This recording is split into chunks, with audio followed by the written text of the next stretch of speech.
کہ عرصہ دراز سے اب نمازیں پڑھ رہے ہیں ہمارے یہ بزرگ سفید داڑیوں والے، اگر اب اصلاح نہیں کریں گے تو کب کریں گے؟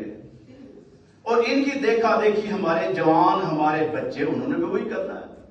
تو جب ہم قرآن و سنت کے دعوے دار ہیں تو ہمارا عمل سنت کے مطابق ہونا چاہیے نا۔ تو یہ خامیاں ہم نے خود اپنی دور کرنی ہے، اپنی اصلاح کرنی ہے۔ اب نبی کوئی نہیں آنا۔ وہ پہلے ہوتا تھا کہ ایک ایک دور کے اندر کئی نبی آ جاتے تھے کہ سانکے کا نبی اور ہے، قلعے کا نبی اور ہے، حفظ آباد کا نبی اور ہے، گجرانوالہ کا اور ہے۔ ایک ایک وقت میں درجنوں کے حساب سے انبیاء ہوا کرتے تھے۔ لیکن اب کوئی قیامت تک نبی نہیں آئے گا۔ ایک آئیں گے سیدنا عیسیٰ علیہ السلام، وہ نبی بن کے نہیں آئیں گے، وہ بھی محمد کریم علیہ السلام کے امتی بن کے تشریف لائیں گے۔ تو اس لیے آپس میں ہم نے اصلاح کرنی ہے۔ میرے اندر کوئی خامی دیکھا، میری توجہ کروائیں، کیونکہ انسان ہے نا، انسان اس سیان سے ہے، غلطی ہو جاتی ہے۔ تو جب ہم ایک دوسرے کی اصلاح کر کے مل کے منظم انداز سے مشورہ کرتے ہوئے آگے بڑھیں گے، پھر کسی کافر کو جرأت نہیں ہوگی کہ وہ ہمارے اوپر حملہ کرے، اور پھر ہمیں رہنمائی ملے گی کہ ہمارے نبی علیہ السلام نے اعلان فرمایا کہ بھی کون ہے تم میں سے جو جائے اور جا کے کفار کی تازہ ترین معلومات لے کے آئے۔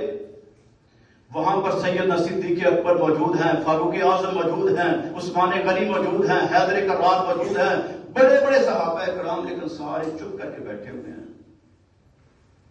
اچھا، یہاں سے وہ جن کے دل سیاہ ہے نا، وہ کہتے ہیں جی دیکھو جی نبی پاک صلی اللہ علیہ وسلم ایک دفعہ کہا، پھر دوسری دفعہ کہا، پھر تیسری دفعہ کو اٹھے کوئی نہیں۔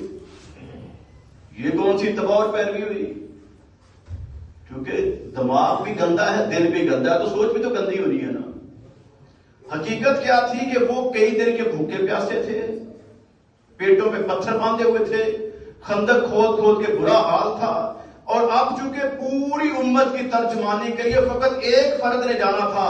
وہ افراد یہ سمجھتے تھے کہ میرا تو پیٹ خالی ہے، بھوک پیاس سے برا حال ہے، ٹانگیں میرا وزن نہیں برداشت کر رہی، میں نے اگر جا کے کوئی غفلت کر لی، کوئی سستی ہو گئی، کوئی غلطی ہو گئی، وہاں پر بے ہوش ہو کے گر پڑا، چل نہ سکا، اتنا شدید موسم ہے، بارش ہو رہی ہے، بادل چمک رہے ہیں، اور پھر خندق کے ساتھ سے کفار کے اندر سے گزر کے جانا ہے، اگر میں نے کوئی سستی کی تو میری وجہ سے امت کا نقصان ہوگا، اور میری وجہ سے امت کا فائدہ ہونا چاہیے، نقصان نہیں ہونا چاہیے۔